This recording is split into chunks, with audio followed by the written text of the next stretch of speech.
사사기 21장 16절에서 25절까지입니다. 우리가 노래를 부르면 후렴이 나옵니다. 1절에도 후렴을 하고 4절까지 후렴을 합니다. 이 사사기는 사사기 처음 시작도 이스라엘의 왕이 없으므로 각기 자기 소견에 옳은 대로 행하였더라. 또 사사기 제일 마지막 절인 21장 25절에 보면 똑같은 말씀입니다. 이스라엘의 왕이 없으므로 사람이 각기 자기의 소견에 옳은 대로 행함이더라. 이렇게 400년 동안 끊임없이 이 혼란 속에서 벗어나지 못한 채 이 사사기가 끝나고 있는 이 원인이 뭐냐? 그들에게는 왕이 없었기 때문이다. 마땅히 하나님을 왕으로 섬기면서 제사장의 나라를 세우는 것이 하나님의 뜻이었습니다. 그래서 하나님은 여호수아가 죽은 다음에 왕을 세워주지 않고 사사를 불러서 다스리게 하시고 재판을 하게 하셨고 결코 왕을 두는 걸 원치 않았습니다. 왜냐하면 하나님이 왕이시기 때문에 그렇습니다. 그런데 이스라엘은 하나님을 왕으로 섬기지 않았습니다. 그렇다고 왕이 없는 것이 아니에요. 각기 자기가 왕이고 자기 소견에 옳은 대로 자기 소신껏 그렇게 살았어요. 지금 베냐민 지파하고 이스라엘의 나머지 지파와 내전이 일어났습니다. 3번 전쟁을 치렀어요. 베냐민 지파가 전부 다 죽고 살아남은 사람이 남자가 600명이었습니다. 그래서 이 나머지 이스라엘 지파가 이제 내버려 놔두면 그대로 이제 끝나게 생겼어요. 그래서 이스라엘 지파가 뭘 했느냐? 전쟁에 참여하지 아니한 사람들을 공격을 합니다. 길르앗 야베스 지역 사람들을 남자들을 죽이고 여자들을 뺏어오는데 400명을 뺏어옵니다. 이 전쟁은 시바지 전쟁입니다. 여자를 뺏어오는 거예요. 그렇게 하는데도 200명이 또 모자라요. 그래서 이번에는 이제 장로들이 미완을 짜냅니다. 베냐민과 이스라엘과의 전쟁 가운데 이 장로들이 처음 등장해요. 장로들이 없었어요. 그들이 등장해가지고 짜낸 묘안이 뭐냐? 실로에서 절기를 지키는데 그때 이제 포도원에서 절기 잔치를 벌일 때 여자들이 춤을 추는데 그때에 마음에 드는 여자를 200명을 데리고 가라. 우리 손으로는 못한다. 왜? 우리는 우리 손으로 여자를 한 명도 주지 않기로 맹세를 했기 때문에 하나님 앞에 못하니까 당신들이 그냥 데리고 가라. 그런 제안을 하게 됩니다. 그러니까 이스라엘의 장로들이 짜낸 묘안이 뭐냐? 그들은 그것 때문에 고민하든지 하나님 앞에 기도하든지 그런 게 없었어요.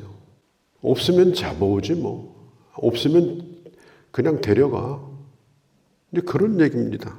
근데 자신들만 맹세를 지켜야 된다고 생각했어요. 참 이런 걸 보면 우리가 하나님의 일을 할 때 하나님의 기뻐하는 정당한 방법으로 하나님의 일을 해야 됩니다. 하나님의 일은 하나님이 기뻐하는 방법으로. 그래야 결과적으로 하나님이 영광을 받으셔요. 목적도 거룩하다면 방법도 거룩해야 됩니다. 사람들이 많이 나오게 하기 위해서 수단 방법을 가리지 않고 또 헌금이 많이 나오게 하기 위해서 수단 방법을 가리지 않고 교회 지도자들이 그걸 원할 때 그때부터는 교회가 안 되는 겁니다. 그냥 사회적 집단이 되는 겁니다. 하나님께서 주신 비전을 가지고 하나님의 목적을 이루기 위해서 하나님의 방법대로 하나님의 일을 할 때 그 결과가 진정한 부흥이고 그렇게 해서 얻어낸 것이 진정한 열매인 것입니다. 지금 이스라엘 자손들이 베냐민에게 포도원에 숨어 있다가 마음에 드는 여자를 데리고 가라. 우리는 우리 손으로 못한다. 이렇게 해가지고 16절에 보면은 이제 가르쳐 준 대로 이 베냐민 자손들은 여자를 데리고 갑니다.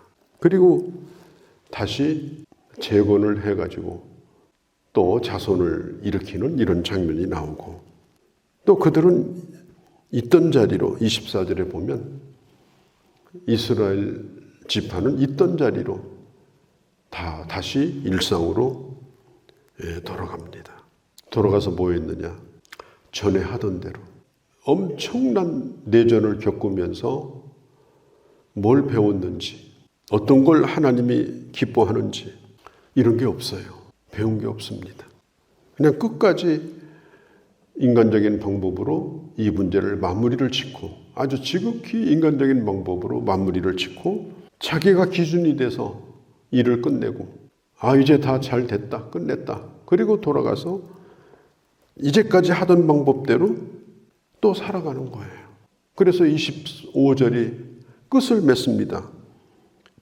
그때가 뭐예요? 이 어마어마한 일을 겪고 나서 돌아간 뒤로 그때에 이스라엘은 여전히 자기 소견에 오른 대로 행하며 살았더라.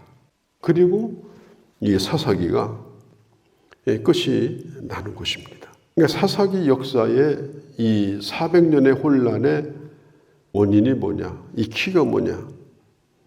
한마디로 왕이 없었습니다. 기준이 없었습니다. 법이 없었습니다. 자기 소신이 법입니다. 자기 입장이 법입니다. 누가 누구를 인도하는 그런 시대도 아닙니다. 그때 지도자들도 자기 역할을 못했습니다. 그리고 단순히 힘들면 하나님 살려주세요. 그 얘기밖에 할 게 없었어요. 나간가지 힘들고 어려우면 못 견뎌서 하나님 살려주세요. 하나님 우리를 구원해 주세요. 그러다 또 살만하면 또 죄를 짓고, 그런 패턴이 계속됩니다. 그 다음에 25절에 보면 그 역사의 진행형이에요. 진행형. 영어 단어에서 두 가지 단어가 있는데요. 킹십, 왕의 정신, 킹십. 그 다음에 로드십, 주재권, 주권 이런 뜻입니다. 그러니까 당신은 왕이 누구냐? 지금 당신을 다스리고 있는 게 뭐냐? 당신의 지금 사상이 뭐냐? 당신이 가지고 있는 성경적인 분명한 근거가 뭐냐? 로드십, 당신의 주, 당신의 인생의 배를 운전하는 그 로드십, 그 주가 누구냐? 이게 아주 중요합니다. 내 인생의 왕이 내가 되면요, 주인이 없는 내가 돼버려요. 내가 주인이라고 생각하지만 나는 아무것도 아니에요. 내가 나를 지킬 수가 없어요. 그냥 임자 없는 내놓은 물건과 똑같아요. 아무나 집어가면 돼요. 내가 내 소신껏 산다고 하지만은 그렇게 무방비 상태, 그렇게 위험한 길, 그게 바로 왕이 없는 자의 길입니다. 결국은 기브아 사람들처럼 불량배들이 와가지고 괴롭히고, 불량배들이 와서 인생을 망쳐버리고, 그렇게 돼버리는 겁니다. 그러니까 교회의 머리는 예수 그리스도입니다. 또 예수 그리스도 위에 성부 하나님이 계십니다. 또 교회를 다스리시는 분은 성령님이십니다. 하나님의 교회는 온전히 성부, 성자, 성령 하나님이 다스리는 공동체입니다. 사회적 기관이 아니에요. 교회는 누가 주인 노릇하고, 누가 교회에서 왕 노릇하고 그렇게 할 수 있는 데가 아닙니다. 오로지 주님이 주인이 되어서 주님의 다스림을 받을 때 그게 바로 하나님의 교회입니다. 그렇게 해야 교회가 하나님의 뜻을 이룹니다. 몇 사람이 쥐고 흔들고, 교회가 그럴 것이라고 생각하고 그렇게 한다면 그 사람 자신도 불행한 거고, 그렇게 흔들려서 난파선처럼 떠돌아다니는 그런 교회도 정상적인 교회라고 볼 수가 없어요. 우리 모두는 주님을 왕으로 섬기는 교회의 주인 대신 주님 안에서 우리는 교회의 한 지체로서 살아가는 것입니다. 그런 사람들이 모여서 하나님의 뜻을 이룰 때 교회가 되는 거예요. 그리고 하나님의 말씀은 바로 왕 대신 주님의 메시지입니다. 그 메시지를 내가 성경을 읽고 내가 해석하고 내 입맛에 맞도록 그렇게 하는 게 아니고 하나님의 말씀의 거울에 나를 비춰보는 겁니다. 내 모습 그대로를 하나님의 말씀 앞에 비춰보고 그리고 그 말씀에 맞는 삶을 살고 그 길을 걸어가고 무릎을 꿇고 그렇게 할 때 그가 바로 하나님의 사람이 하나님이 왕이 된 하나님에게 속한 사람이 되는 것입니다. 우리가 삼손 얘기를 여러 번 했습니다마는 사사기 16장 22절에 보면 이런 말씀이 나와요. 삼손이 하나님이 자기를 떠나신 줄을 깨닫지 못하더라. 하나님이 이미 떠났어요. 지금 삼손은 제멋대로 살아요. 근데 삼손은 그걸 모르고 있어요. 그러니까 결국은 사람 대접도 못 받고 사람처럼 살지도 못하고 그렇게 돼버리고 만 겁니다. 하나님을 왕으로 온전히 섬겨야 하나님이 우리를 떠나지 않고 그분의 뜻, 전노하신 하나님이 우리를 책임져 주시는 삶, 하나님이 계획하신 대로 나를 주장하는 삶, 그리고 하나님의 뜻이 이루어지는 삶, 그런 삶을 내가 살아낼 수 있는 거예요. 내가 살아가는 것이 아니고 그렇게 할 수 있는 힘을 내게 능력을 주시는 것입니다. 하나님으로 왕되게 하라. 너의 모든 삶의 자리에서 하나님의 주권을 인정하라. 그래야 네가 누구인지를 아느니라. 하나님을 빼놓고는 내가 누군지를 알 수가 없어요. 그래야 네가 해야 될 일이 무엇인지를 알 것이다. 그리고 어디로 가야 될지를 알 것이다. 사사기는 똑같은 질문을 던져요. 너는 어디서 왔니? 지금 뭐하러 왔니? 그리고 어디로 갈 거냐? 이 질문을 사사기 후반에 계속해서 반복해서 던지는 거예요. 주님을 왕으로 모시지 않으면 이 답이 나오지 않습니다. 그냥 자기 속에 오른 대로 그냥 살아갈 뿐입니다. 주님을 내 왕되게, 그리고 주님을 내 모든 삶에, 그리고 내가 누구인가를 알고 그 주님의 뜻을 따라서 우리 인생을 살아가는 것, 그게 바로 오늘 사사기가 우리에게 마지막으로 주는 결론입니다. 이 말씀 붙들고 기도하는 시간이 되기를 바랍니다. 거룩하신 아버지, 400년 동안 참으로 혼란스러웠습니다. 왜 이런 혼란이 왔느냐? 네가 왕이었다. 네가 주권자였다. 네 맘대로 했다. 지금도 이 혼란이 끝나지 않고 미완성으로 사사기가 맞춰지고, 그리고 우리에게 또 이 질문을 주님은 던지고 계십니다.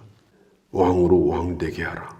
그분이 너의 모든 삶의 주권을 가지시고 다스리도록 주님을 인정하라.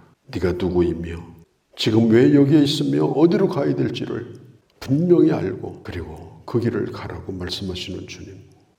우리가 말씀을 해석하고 말씀을 우려먹는 것이 아니라 주님이 주시는 말씀을 그대로 받고 그 말씀 앞에 무릎을 꿇고 내 전 삶을 통하여 응답하며 순종하며 살아가는 저희가 되게 하여 주옵소서. 하나님의 큰 뜻이 우리에게 이루어지도록 주님 저희들을 추정하여 주시옵소서. 이 하루도 주께 의탁합니다. 우리 주 예수님의 이름으로 기도하옵나이다. 아멘.